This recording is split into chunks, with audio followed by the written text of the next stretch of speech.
எசேக்கியேல் 15:2. மனுபுத்திரனே, காட்டில் இருக்கிற செடிகளுக்குள் மற்ற எல்லா செடி கொடிகளை பார்க்கிலும் திராட்சை செடிக்கு மேன்மை என்ன? யாதொரு வேலை செய்ய அதிலே ஒரு கட்டை எடுக்கப்படுமோ? யாதொரு தட்டுமுட்டை தூக்கி வைக்கும்படி ஒரு முளையே அதனால் செய்வார்களோ?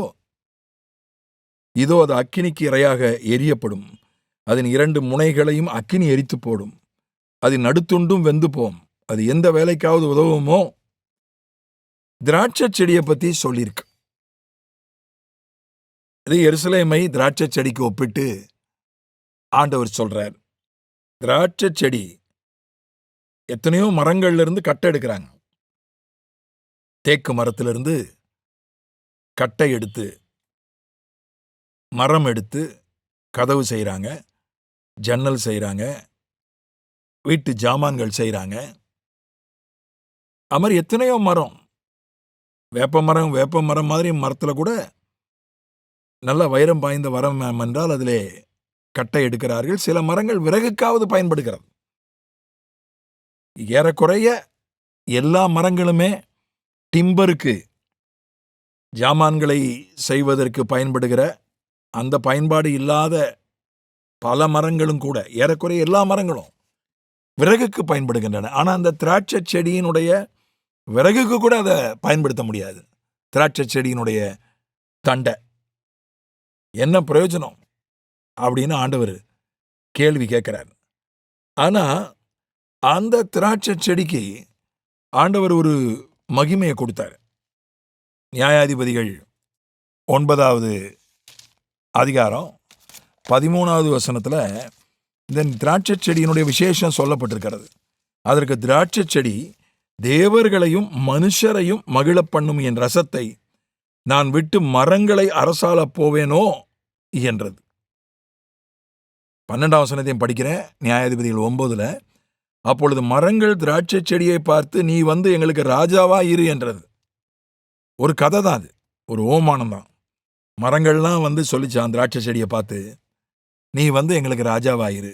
திராட்சை செடி சொல்லிச்சான், எனக்கு முக்கியமான வேலை இருக்குப்பா, தேவர்களையும் மனிதர்களையும் மகிழ பண்ணணும். நான் ரசம் கொடுக்கணும், நான் கனி கொடுக்கணும். அந்த கனியிலிருந்து திராட்சை ரசம் பிழிவார்கள்.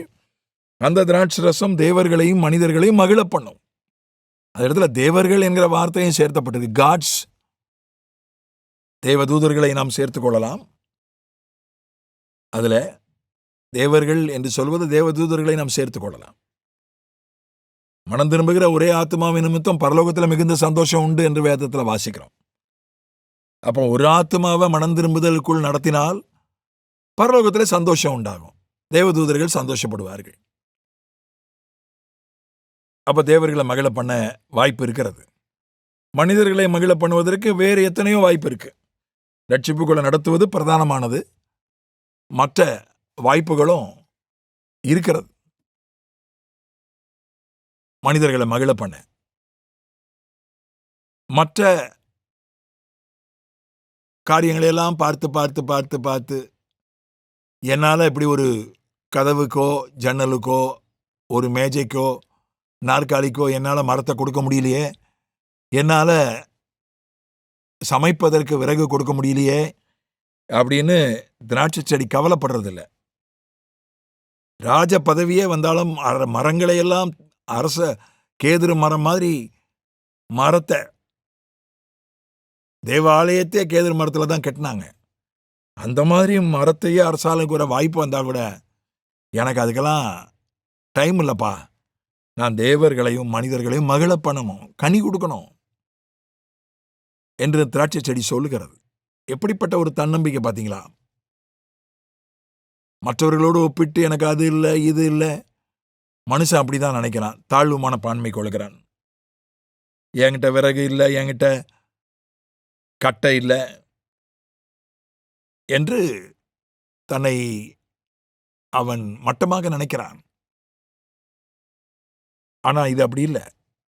அல்லது மற்றவர்களை நான் மட்டமாக நினைக்கிறேன். வேதத்தில் போட்டிருக்கு, உன் மனைவி வீட்டோரங்களில் கனிதரும் திராட்சை கொடி போல் இருப்பாள். அப்படிதான் 128ஆம் சங்கீதம் சொல்கிறது. உன் மனைவி கேதுரு மரம் மாதிரி ஸ்ட்ராங்கா இருப்பான்னு சொல்லலை. உன் மனைவி கனிதரும் திராட்சை கொடியை போல இருப்பாள். என் மனைவி கிட்ட கட்டை இல்லை, என் மனைவி கிட்ட விறகு இல்லை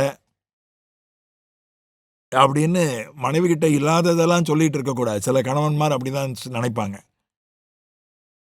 என் மனைவி கிட்ட அது இல்லை, இது இல்லை, அவ அப்படி இல்லை, இப்படி இல்லை.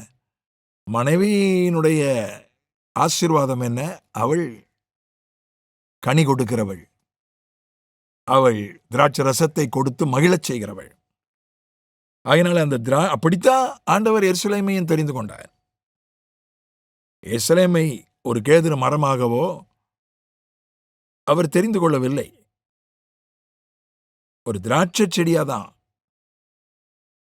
ஆவிக்குரிய வாழ்க்கையே யோவான் 15 அதிகாரம் அப்படித்தானே சொல்லுகிறது. புதிய ஏற்பாடு அப்படிதான். நீங்க திராட்சை கொடிகள், நான் திராட்சை செடி, நீங்க திராட்சை கொடிகள். அப்படிதான் கிறிஸ்தவத்திலேயும் புதிய ஏற்பாட்டிலையும் ஆண்டவர் சொல்கிறார்.